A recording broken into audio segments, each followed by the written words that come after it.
नमस्कार, खास खबर में आपका स्वागत है। मैं हूं आपके साथ भावना त्रिपाठी। मरीज डॉक्टरों के कैबिन के बाहर लाइन में लगाए खड़े हैं, लेकिन डॉक्टर नहीं हैं।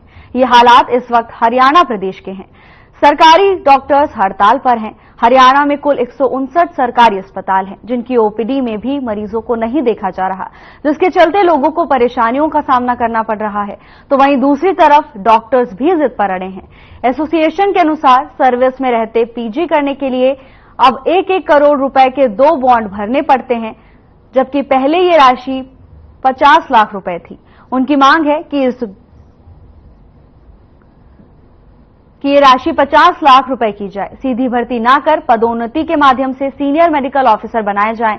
डॉक्टरों की एक और मांग है कि वर्तमान में 5, 10 और 15 साल में एश्योर करियर प्रोग्रेशन दिया जाता था, वो चाहते हैं कि 4, 9, 13 साल की सेवा पर एसीपी दिया जाए। डॉक्टरों के लिए एक विशेषज्ञ कैडर के गठन की मांग भी एसोसिएशन ने की है।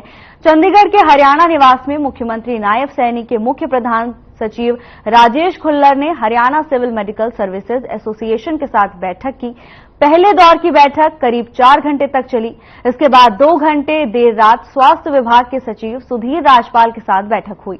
2 दौर की बैठक में भी बात नहीं बनी। सरकार ने हालात बिगड़ते देख मेडिकल कॉलेज से डॉक्टरों को मरीजों के इलाज के लिए बुलाया है, लेकिन इन सब के बीच जनता को परेशानियों का सामना करना पड़ रहा है।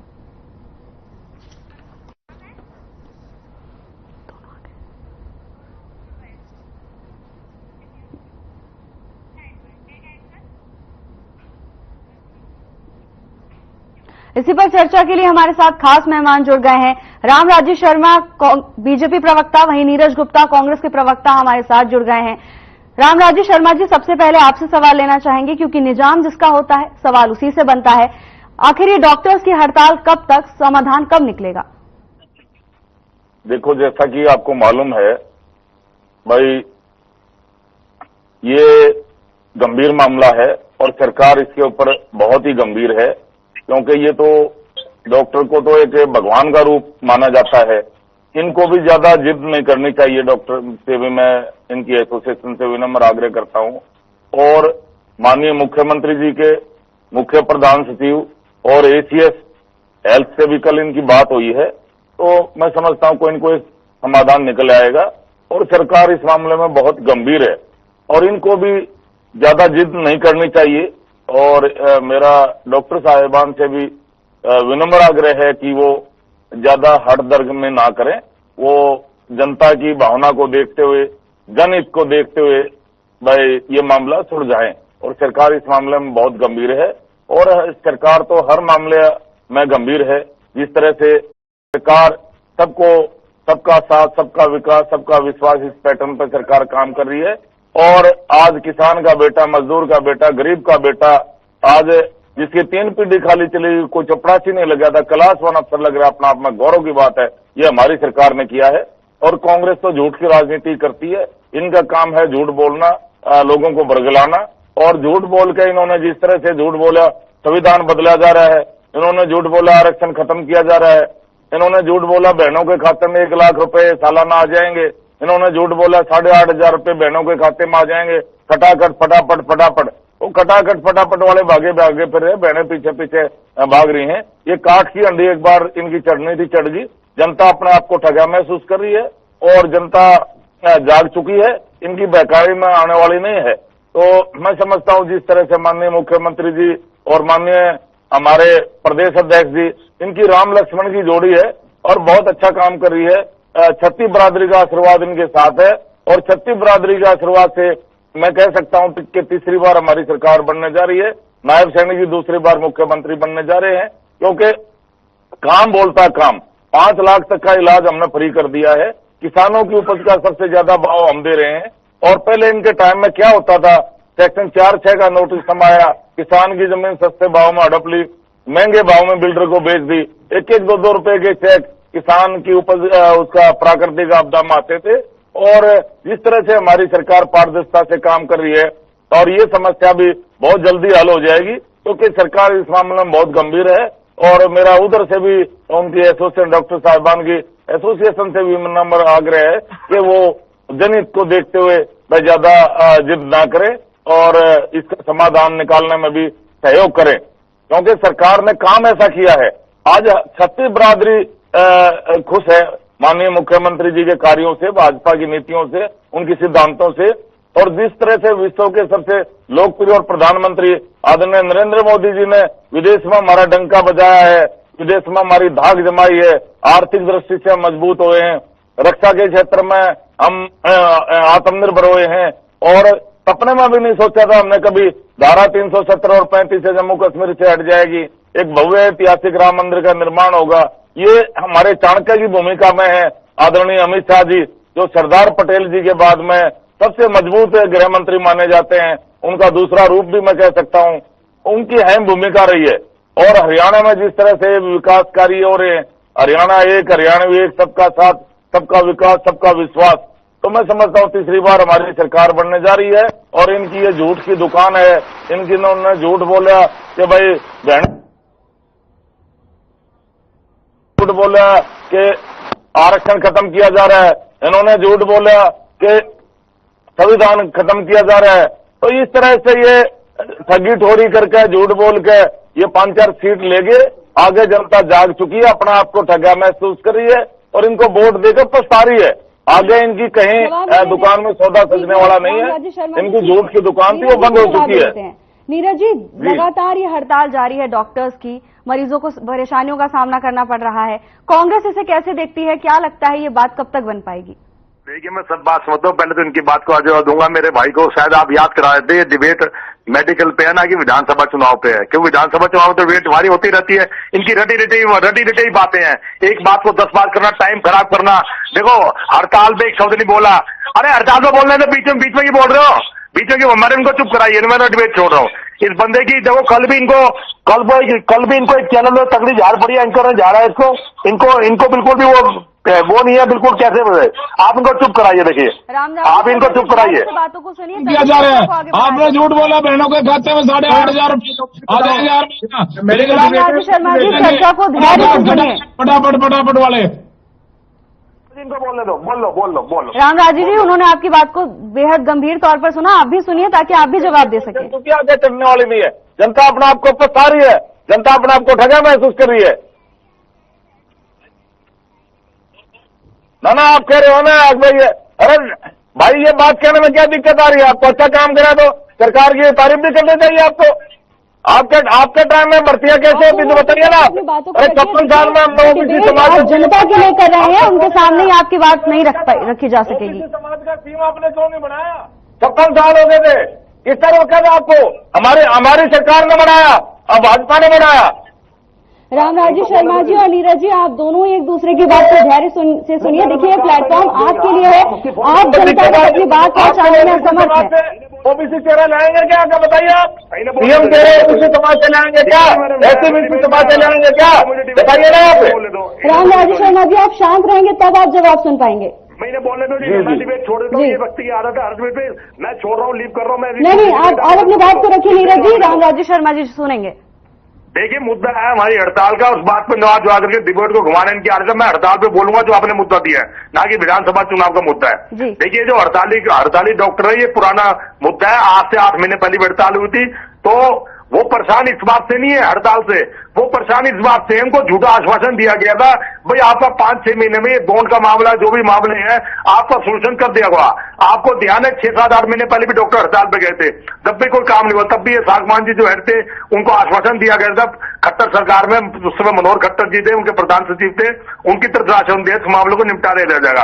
अब वो डॉक्टर देख रहे हैं कि चुनाव सामने है, घोषणाएं कर रहे हैं, हमारी समस्या सुलझा नहीं रहे, फिर अब इन्होंने अपना टाइम पास कर लिया। मैं पहले से कहता रहता हूं, ये झूठी आश्वासन की सरकार है, हर वर्ग इनके झूठे आश्वासन से परेशान है और कोई परेशान नहीं है, सिर्फ उनकी झूठी तसल्ली देते हैं। उनको लगा के 8 महीने पहले हड़ताल खत्म करवा दी, अब टाइम आ गया इलेक्शन का, और जब डॉक्टरों को पता चला ये तो सरकारी 1.5-2 महीने की रहेगी, अपने उन्होंने वादा नहीं पूरा, तो उनको मजबूरी में हड़ताल पे उतरना पड़ा। कोई भी वर्ग कोई मजबूरी में नहीं उतरता, और डॉक्टर भगवान का रूप है।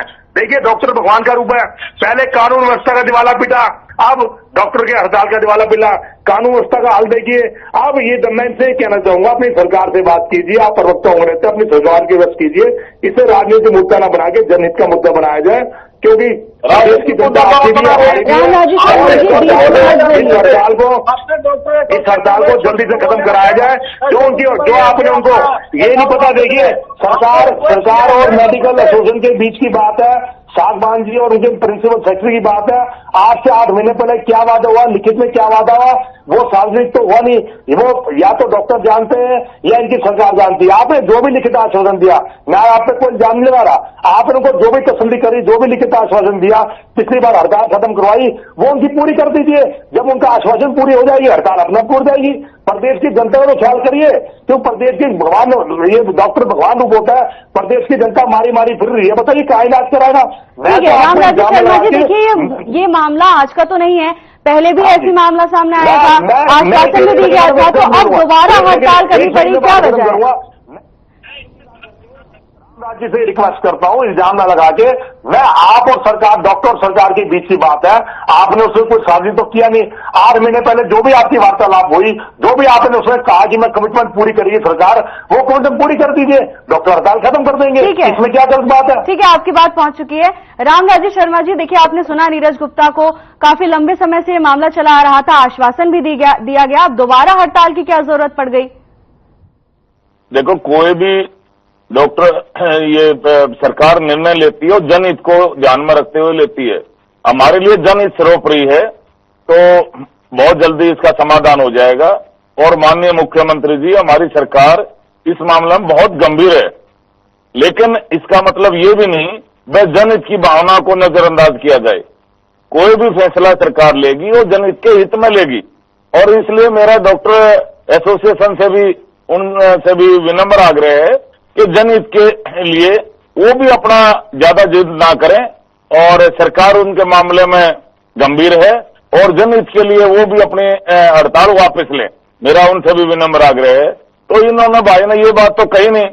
अरे आप भी जनहित के लिए आप भी बोल सकते हो, कोई ऐसा मामला नहीं है, जनहित का मामला है ये, जनहित के लिए तो विपक्ष भी कह सकता है। और मेरा सबसे विनम्र आग्रह है कि डॉक्टर से भी, और सरकार इस मामले में बहुत गंभीर है, और भगवान ने चाहा तो आज के ज्यादा चांसेस हैं, आजकल में ये मामला निमट जाएगा, क्योंकि सरकार के लिए जनहित सर्वोपरि है। कोई भी फैसला सरकार लेगी वो जनहित की भावना को ध्यान में रखते हुए लेगी। जी रामराजी शर्मा जी, 2 दौर की बैठक हो गई, लेकिन फिर भी बात नहीं बनी, किस बात पर आखिर पेच फंस रहा है? देखो, ऐसा है ना, कुछ विपक्ष भी राजनीति कर रहा है इसमें, और जो पेच फंस रहा है आपको ही पता है, हमें पता है, लेकिन सरकार इस मामले में गंभीर है। आज भगवान ने चाहा तो आज शुभ समाचार मिल जाएगा, और डॉक्टर से भी मेरा विनम्र आग्रह है तो वो भी अपने जनहित की भावनाओं को ध्यान में रखते हुए वो अपनी स्ट्राइक वापस ले। जी नीरज जी, रामराजी शर्मा जी ने गंभीर आरोप लगाया है, इस हड़ताल के बीच विपक्ष राजनीति कर रहा है। तो ये तो आम बात है, जब कोई हड़ताल होती है तो विपक्ष तो घिरा ही जाता है, चाहे इनकी सरकार और चाहे हमारी सरकार हो। मैं इनसे सिर्फ इतनी बात पूछना चाहूंगा, जब 8 महीने पहले फैसला हो गया, आपने ऐसा कौन सा आश्वासन दिया? मुझे लगता है राम राज्य को भी पता नहीं होगा, सरकार और उनके बीच की बात है, ये प्रवक्ता है, इनको नहीं पता होगा उनके बीच क्या डील हुई, क्या बात हुई, उसको पूरा क्यों नहीं किया कि डॉक्टर को दोबारा हड़ताल की छूट पड़ गई। मेरे भाई, अगर सरकार ने आपने जिस कमिटमेंट में उनसे झूठा वादा करके, सच्चा वादा करके हड़ताल वापस कराई, आप उसको पूरा कर दीजिए। इसमें विपक्ष का क्या लेना देना? अरे विपक्ष तो अपील कब करेगा जब विपक्ष को पता हो आपने उनकी कौन सी मांगों को माना, कौन सी को नहीं माना, तभी तो हम अपील करेंगे। आप हमें बताइए, पिछले 6 महीने पहले जब खट्टर सरकार में डील हुई थी, जब मुख्यमंत्री जी के प्रिंसिपल सेक्रेटरी या मुख्यमंत्री जी ने आश्वासन दिया था कि आपकी सारी मांगे मार नहीं जाएगी, अब मुझे तो नहीं पता, विपक्ष को नहीं पता क्या मांगे मानोगे क्या नहीं मानोगे। आप उनसे विश्वास कीजिए, उन मांगों को पूरा कीजिए। अगर आपने कोई कमिटमेंट करी है, ये फैसला मैं आपके विवेक के छोड़ता हूं, अगर आपकी सरकार ने उनसे कमिटमेंट की तो आपने वो कमिटमेंट आज तक पूरी क्यों नहीं की? क्योंकि पिछली बार मैंने सुना था, मैं भी डिबेट में था, कि सरकार ने सभी मांगों को कहा था कि जल्दी जल्दी 1-2 महीने में पूरा कर देगा, और 2 महीने के भी 6 महीने गुजरे। अब डॉक्टरों को नजर आ रहा है कि भाई अगले महीने कोड ऑफ कॉन्टैक्ट लग जाएगा, सितंबर में इलेक्शन हो जाएंगे, सरकार बचेगी नहीं बचेगी वो भगवान जाने या जनता जाने, तो उनकी मांगों को सुना नहीं जा रहा, इसलिए तो हड़ताल पे गए। कौन कर्मचारी इतनी भीषण गर्मी और भीषण बारिश में हड़ताल पे जाएगा बताइए? से स्वास्थ्य है, ये ईश्वर भगवान का, ये डॉक्टर भगवान का रूप होता है। कल को डॉक्टर को आपको भी जरूरत पड़ सकती है, मुझे भी जरूरत पड़ सकती है। अगर डॉक्टर हड़ताल पे जाएंगे तो आम जनता इलाज कहां से कराएंगी? बच्चों तब अपील करेगा जब कोई पेज फंसा हो। आप हमें बताइए, आपने उनको किस मांगों का आश्वासन दिया था, कौन सी मांगी है, कौन सी नहीं मानी, कि उनको दोबारा। अब मैं तो जिस हिसाब से सुन रहा हूं, उनकी आपने कोई भी मांग नहीं मानी, चाहे बॉन्ड वाली मांग हो 1 करोड़ से 50 लाख, चाहे सीआरपी और हो, रिक्रूटमेंट का मामला हो, आपने कुछ ही नहीं किया, तभी तो हड़ताल पर दोबारा किए। शायद उसमें से आप अगर उनकी 30-50% मांग भी मान जाते तो आज वो हड़ताल पर ना उतरते और बातचीत नतीजा सही रहती। तो मैं आपसे रिक्वेस्ट करूंगा, आपकी सरकार से रिक्वेस्ट करूंगा, जो भी आपने उनसे कमिटमेंट की उनको पूरा कीजिए, जनता की सेहत से खिलवाड़ मत कीजिए, सेंसिटिव मामला है, जनता पहले अगेंस्ट है, कानून व्यवस्था का दिवाला पिट चुका है और आप मेडिकल व्यवस्था का दिवाला मत पीटिए। बार बार आप ये बात कह रहे हैं मेडिकल एसोसिएशन से मैं करूंगा, जिद ना करें, जिद ना करें। अरे जिद क्यों कर रहे हैं ये तो पूछो, आपको मांगे तो पता होनी चाहिए किन जिद पे आने पड़े हैं, और आपकी जिद पे थे तो सरकार ने पिछली बार क्यों मानी, सरकार ने क्यों काम में, जब उन मांगों को आप पूरा नहीं कर सकते तो आप उनको बरगलाया क्यों, झूठे आश्वासन दिया क्यों, उसे मना कर देते उस वक्त कि भाई ये जनहित का मामला, जनहित में आप ये नहीं कर सकते, आप जो बार बार जनहित की बात कर रहे हैं, जनहित की बात कर रहे हैं, तो हम मना कर देते, उससे चीटिंग करने की क्या जरूरत है आपको, सच बोल देते भाई साहब हम नहीं मांगे, मांगे आपकी मांगे नाजायज है, हम नहीं मांग सकते। डॉक्टर देखते, सरकार देखती, वक्त देखती, जनता देखती, अपना फैसला करता। अब एंड टाइम पे तेज फंस गया तो आप बार बार कह रहे हैं उनसे रिक्वेस्ट करो, बच्चों फिर भी अपनी जुबान से मैं रिक्वेस्ट करूंगा मेडिकल एसोसिएशन से और सरकार से, जहां भी पेच फंस रहा है, हमें नहीं पता वो पेच कहां फंस रहा है, जो उनकी जायज या नाजायज मांगे, जो भी आप सरकार मांग सकती है उसे मांगो। इस हड़ताल को आज ही खत्म किया जाना चाहिए। बरसात का मौसम है, आप देखिए बीमारी भी बहुत फैल रही है और इसको गंभीर समस्या मान के इसे तुरंत निवारण करना चाहिए। देखिए राम राजेश शर्मा जी, विपक्ष का आरोप है कि झूठा आश्वासन दिया गया था और सवाल ये बनता भी है कि अगर आश्वासन सच्चा था तो अब दोबारा हड़ताल पर डॉक्टर्स को क्यों जाना पड़ा। देखो ऐसा जी, मैंने आपको पहले भी बताया है, सरकार इस मामले में बहुत गंभीर है और 99% आज इस समस्या का समाधान हो जाएगा। और मेरा डॉक्टर एसोसिएशन से भी विनम्र आग्रह है, भाई वो भी इस मामले में पोलाइट वे में बात करें और भगवान की कृपा से आज इसका समाधान हो जाएगा। क्योंकि कोई भी फैसला सरकार लेती है, कोई भी नीतिगत फैसला हुआ, कोई भी फैसला हो, उसमें जनहित सर्वोपरि होता है, जनहित को ध्यान में रखते हुए इसका क्या नाम है फैसला लिया जाता है। हमारे लिए जनहित सर्वोपरि है, तो सरकार इस मामले में बहुत गंभीर है और आज इसका भगवान की कृपा से समाधान हो जाएगा। ऐसा नहीं होता सरकार कोई भी चीज जनहित को परे करके कोई किसी की बात पे अमल करे, क्योंकि सरकार के लिए जनहित सर्वोपरि है और हमारी सरकार जनहित की सरकार है और आम लोग की भावना को ध्यान में रखते हुए, पब्लिक की भावना को ध्यान में रखते हुए कोई भी फैसला लिया जाता है। जैसे मैंने आपको बताया 5 लाख तक का हमने इलाज फ्री कर दिया है, किसान की उपज का सबसे ज्यादा भाव हम दे रहे हैं और आज किसान का बेटा, मजदूर का बेटा, गरीब का बेटा बिना खर्ची बिना पर्ची 3 पीढ़ी खाली चला गया था, कोई चपड़ासी नहीं लगा था, आज क्लास 1 अफसर लग रहा है। इनके टाइम में क्या होता था, इनके टाइम में विकास कार्य मुख्यमंत्री अपने कराता था और इनके टाइम में जातिवाद, परिवारवाद, क्षेत्रवाद, भाई भतीजावाद, इस वाद के आधार पर नौकरियां दी जाती थी। हमने इस वाद को तोड़ा। आज हमारे यहाँ क्या है, भाजपा में एक किसान मजदूर का बेटा, गरीब का बेटा भारत का प्रधानमंत्री बन सकता है, हमारा मुख्यमंत्री बन सकता है। इनके यहाँ तो राजा का बेटा राजा बना, उस बात पर तो ये कहते नहीं। अब लोगों को इन्होंने झूठ बोला, झूठ बोल के इन्होंने वोट हथिया लिया। आगे जनता जाग चुकी है और इनके बकाई मारने वाले नहीं है। जवाब ले लेते हैं, ठीक है। नीरज जी देखिए, सर बीजेपी का कहना है कि लगातार बैठक की जा रही है, मामले का हल निकालने की कोशिश की जा रही है। लगातार बैठक की जा रही है। मैं इनसे बात करता हूँ, आप इसको विधानसभा चुनाव की तरफ क्यों मोड़ के लेके जा रहे हैं सरकार ने? आप इस पे जो डिबेट है इस पे डिबेट कीजिए ना। आप बार बार इस बात को कहते हैं जनहित का मुद्दा, जनहित का मुद्दा। अरे भाई डॉक्टर जनहित में नहीं आते क्या? डॉक्टर की भावनाएं, डॉक्टर की मांगे पूर्ण करना जनहित में नहीं है। वो सुबह शाम करते हैं, इनके डॉक्टर जनहित में नहीं आते। डॉक्टरों के लिए आप कुछ बोलते नहीं। मैं आपसे पूछना चाहूंगा, आप सरकार के नुमाइंदे हैं, प्रवक्ता हैं, आप ये बताइए क्या मांगे पूरी हुई और क्या मांगों की डील हुई थी जो सरकार ने पिछली बार हड़ताल वापसी ली, सरकार के आश्वासन पे हड़ताल वापसी ली, वो क्या मांगे थी? कुछ तो बताइए। इनको खुद नहीं बताएंगे क्या? ये तो डिबेट पे मोड़ रहे हैं। मैं बताता हूँ, 1 करोड़ वाला था जो वो आज तक पूरा नहीं हुआ। देखिए, मैं इसलिए हर बार कहता हूँ झूठी आश्वासन की सरकार है। इनके झूठ से हर दुनिया परेशान है, हर जनता परेशान है। अभी किसानों को भी इन्होंने झूठ बोला कि आपकी मांगे पूरी हो जाएंगी। देखिए वो शंभू बॉर्डर पे बैठे हैं, हर वर्ष से झूठ बोलते हैं। तब इनकी ये नौबत आती है। अब वो सिर्फ क्या है कि वहां लीला पोती करके बरगला के भाई और बहनों मान जाओ, इस बार आपकी मांगे 2 महीने में पूरी करेंगे। डॉक्टर सोचते हैं कि सरकार हमारी मांगे पूरेगी, कि सरकार सर्विस हो रहा है, डॉक्टर विश्वास करते हैं, और जब टाइम आता है तो उनकी मांगे पूरी होते, तब ये बोलते हैं जनहित का मुद्दा। अरे जनहित का मुद्दा क्या है भाई, ये तो बता दो। जनहित में कौन से फैसले लिए कि डॉक्टर जनहित में नहीं आते, क्या मेडिकल सर्विस जनहित में नहीं आती? ये इसमें कुछ नहीं बोलेंगे, क्योंकि इनको खुद नहीं पता इनकी मांगे क्या मांगेंगी। मैं इनसे पूछना चाहूंगा रामनाथ जी से, आप बताइए कौन सी मांगे थी? आप मुझे बात का जो बताइए, कौन सी मांगे थी, कौन सी पूरी हुई? आप मुझे बताइए ना कौन सी मांगे थी, आपको खुद नहीं पता।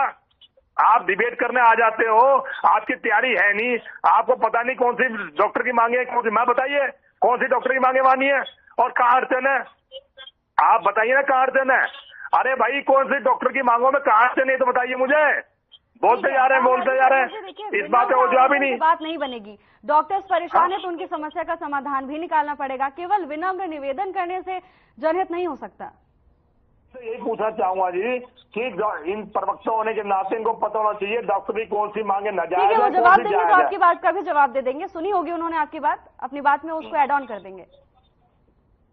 जनता आपकी बहकाई में नहीं आएगी, अब जनता जाग चुकी है भाई। देखो मेडिकल की बात है, बहकाई की बात कर, मैं आपसे पूछना चाह रहा हूँ कि डॉक्टर की कौन सी नाजायज और कौन सी नाजायज मांग है जो आप कह रहे हो जनहित कौन सी जनहित की है, ये तो बताओ आप।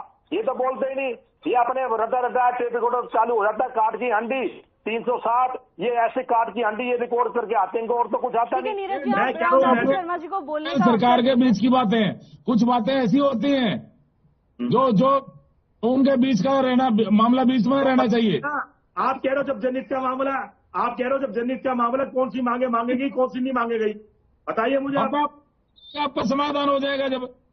अरे समाधान हो जाएगा, आप ही तो आप पक्ष अपील कर रहे हो। आपका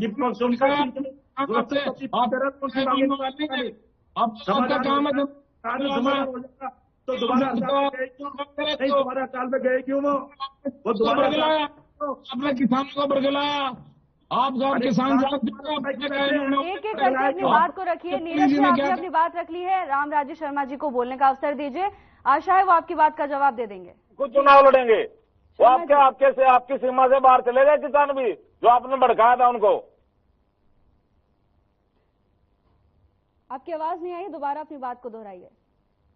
देखिए मैं एक बात कहना चाहूंगा इनसे, जो ये बार बार जनहित की बात कर रहे हैं, जनहित का मतलब क्या है? पहली बात तो ये बताइए, क्या डॉक्टर जनहित में नहीं आते या मेडिकल सेवाएं जनहित में नहीं आती? मैं इसे पूछना चाहूंगा उनकी कौन सी मांगे पूरी हुई, कौन सी नहीं हुई, जो उनको दोबारा हड़ताल पर जाना पड़ा। एक तरफ तो आप कहते हैं विपक्ष अपील करे, अरे विपक्ष तो भाई मेरे तभी अपील करेगा जब हमें बताओगे आप कौन सी मांगे मांगोगे, कौन सी नहीं मानी और कौन सी मानने जा रहे हो। विपक्ष क्या अपील करेगा, विपक्ष को बताएंगे। आप बताइए, आप पिछली मीटिंग में हुई उसका ब्यौरा दीजिए, मिनट्स ऑफ मीटिंग दीजिए, उसमें ऐसी कौन सी मांगों में कमी रहेगी जो उनको दोबारा हड़ताल पर उतरना पड़ा? क्या ऐसा सरकार ने आश्वासन दिया जो सरकार की बात पे उनको यकीन नहीं किया? कोई टाइम लिमिट तो आपने तय करी होगी 8 महीने पहले कि आपकी मांगे 2 महीने पूरी करेंगे, 3 में करेंगे, 4 में करेंगे, 1 महीने में करेंगे, 6 करेंगे। अब तो इलेक्शन आ गए सर पे, जब उनको पता चला। रामराज शर्मा जी का पक्ष ये है कि कोई भी फैसला तुरंत नहीं लिया जा सकता, सोच समझ के फैसला लिया जाएगा, इसीलिए देरी हो रही है। ऐसा ये इनको खुद भी पता है इस बात का। इनका काम है जनता को बरगलाना, इनका काम है झूठ बोलना, इनका काम है जनता को भड़काना। अब भी फैसला है, आपको ही पता है इस बात का, कोई भी समझ के लिया जाता क्यों दिया भाई? नहीं है, जनहित का मुद्दा है। आप भड़काते रहो, जितना मर्जी भड़का लो। आप हमारे भड़काने से आएंगे, आपने लिखित आश्वासन दिया था उनको। आपके खुद प्रवक्ता ने टीवी चैनल पर ये बोला था, हाँ किसान हमारी पार्टी के हैं, हमारे किसान थे। अरे भैया वो तो अपने चुंगल से भी चले गए, वो तो कह रहे हैं हम खुद चुनाव लड़ेंगे। वो बोले हम कांग्रेस की बहकाई में नहीं आएंगे, हम चुनाव खुद लड़ेंगे। ये किसान खुद चुनाव लड़ेंगे। किसान आप लोग एक एक करके अपनी बात को रखिए, समय ज्यादा नहीं है, एक लास्ट कमेंट दीजिए। आपकी बहकाई में नहीं आएगी। देखिए और जनता के आशीर्वाद से, सच्ची बरादरी के आशीर्वाद से तीसरी बार हमारी सरकार बनेगी और दूसरी बार मुख्यमंत्री बनेंगे। फिलहाल वक्त इतना ही है, वक्त की पाबंदी है। चर्चा में जुड़ने के लिए आप दोनों का बहुत बहुत शुक्रिया। तो डॉक्टर्स की हड़ताल लगातार जारी है। प्रदेश में कुल 159 मेडिकल हॉस्पिटल हैं, लेकिन डॉक्टर्स की हड़ताल के बावजूद लोगों के हॉस्पिटल के बाहर लंबी लंबी कतारें लगी हुई हैं। अब देखना यह होगा कि समाधान कब तक निकल पाता है। फिलहाल के लिए बस इतना ही। जल्द हाजिर होंगे नई अपडेट्स के साथ। नमस्कार।